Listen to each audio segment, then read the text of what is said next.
Using Asian wisdom to tackle loneliness.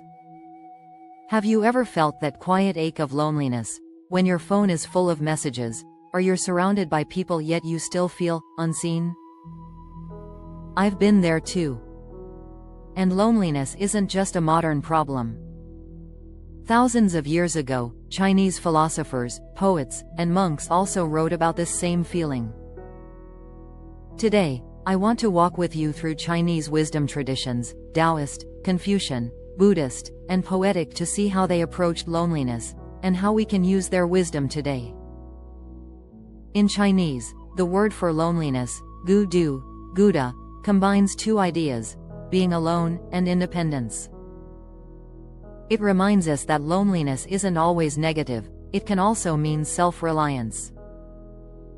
Think about a time when you felt lonely in a new city but later realized it was the moment you discovered a new strength. Let's explore how different Chinese traditions guide us through this feeling. The Tao Te Ching says, "Man follows the earth, earth follows heaven, heaven follows the Tao, and the Tao follows what is natural." Loneliness is like a winter season in our inner life, temporary and natural.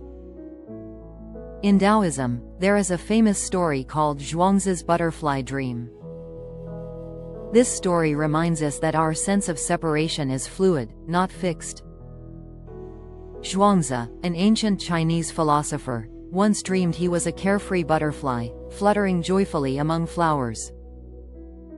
In the dream, he forgot he was Zhuangzi and felt only the freedom of being a butterfly.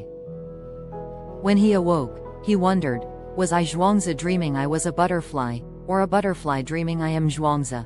This story reflects Zhuangzi's teaching that the line between dream and reality, self and other, is fluid.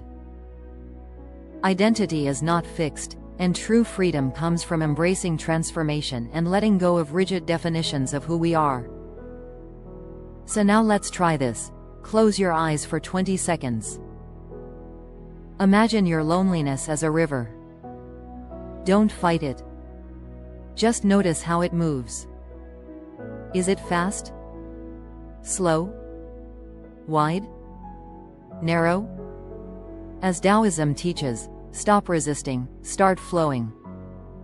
Confucius, on the other hand, focused on the human world. He said, "Is it not a joy to have friends come from afar?" For Confucius, human flourishing comes through relationships and rituals.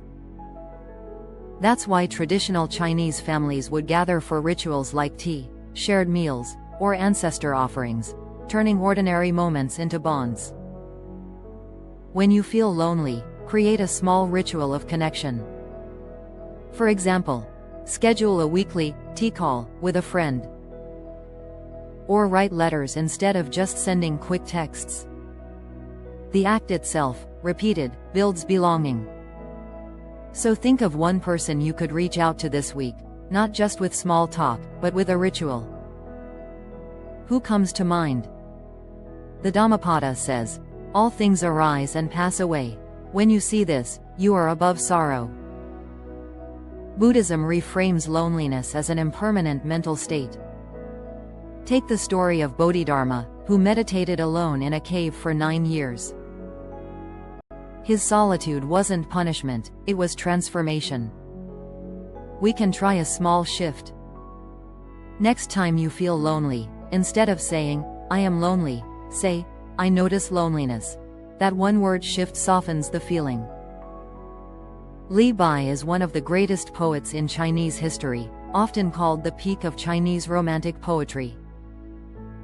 In one of his most beloved poems, Drinking Alone Under the Moon, he drinks by himself, but imagines the moon and his shadow as his companions. Poets transformed loneliness into creativity, imagination, and art.